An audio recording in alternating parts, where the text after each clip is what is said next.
চলিত ভাষা। তো চলিত ভাষা হচ্ছে এ ভাষা সাধু ভাষার মতো অতটা জনপ্রিয়তা একবারে পায়নি। এ ভাষাকে অনেক আ সময় অতিবাহিত লাগছে মানে সাহিত্য গ্রহণযোগ্যতা পেতে। তো চলিত ভাষা মূলত ২০ শতকের দিকে ২০ শতক, ২০ শতকে এই ভাষা খুবই জনপ্রিয়তা লাভ করে। এই শিক্ষিত তো এই চলিত ভাষা ২০ শতকের দিকে খুবই জনপ্রিয়তা লাভ করে। চলিত ভাষা মূলত সাধু ভাষা ১৯ শতকে, চলিত ভাষা মানুষের কথ্য ভাষা যেটাকে বলা হয় সেটা হচ্ছে ২০ শতকে জনপ্রিয়তা লাভ করে। তো এই চলিত ভাষার আরেকটা নাম আছে যেটা হচ্ছে আদর্শ চলিত রীতি, যেটাকে আবার বলা হয় হচ্ছে প্রমিত রীতি।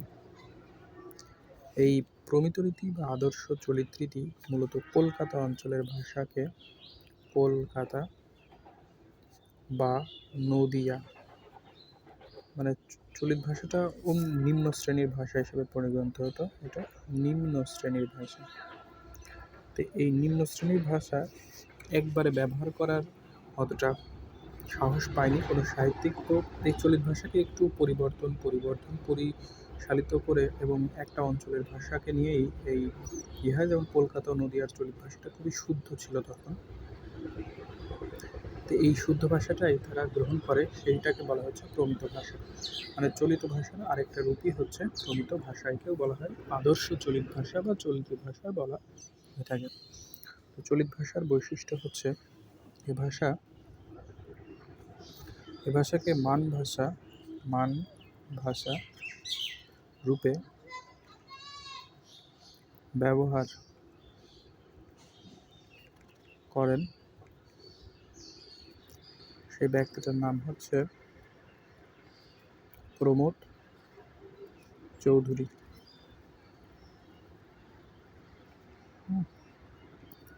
প্রমোদ চৌধুরী চলিত ভাষাকে মান ভাষার উপর প্রতিষ্ঠা করার চেষ্টা করেন।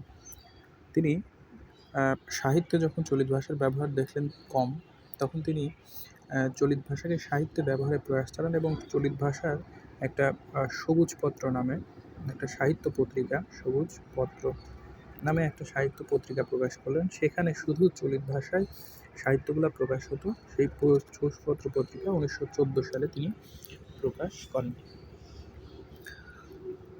তো এই ১৯১৪ সালে এবং তিনি রবীন্দ্রনাথকে বলেন হচ্ছে চলিত ভাষায় কিছু সাহিত্য রচনা করার জন্য, রবীন্দ্রনাথকে উৎসাহ প্রদান করেন। এবং রবীন্দ্রনাথ তার উৎসাহে চলিত রীতিতেও কিছু কাব্য রচিত বা রচনা করেন। তো এরপর যেটা আসে সেটা হচ্ছে বৈশিষ্ট্য।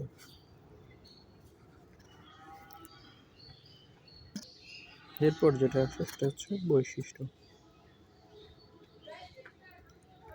চলিত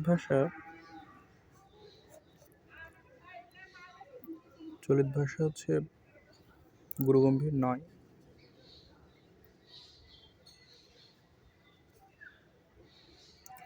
এটা ব্যবহৃত হয়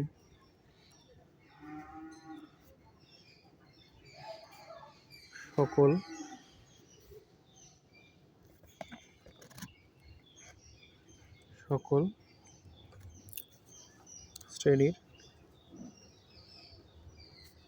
মানুষের মৌখিক ভাষা হিসেবে।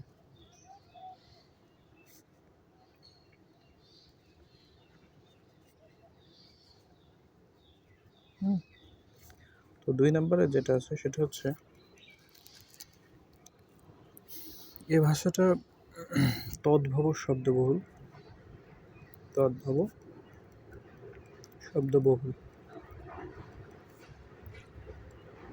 ৩ নম্বরে আমরা নাটকের সংলাপ ও বক্তৃতায় নাটকের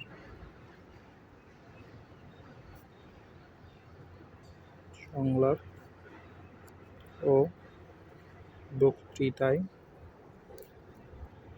উপযোগী ভাষা। উপযোগী। তো এই ভাষাটা সর্বনাম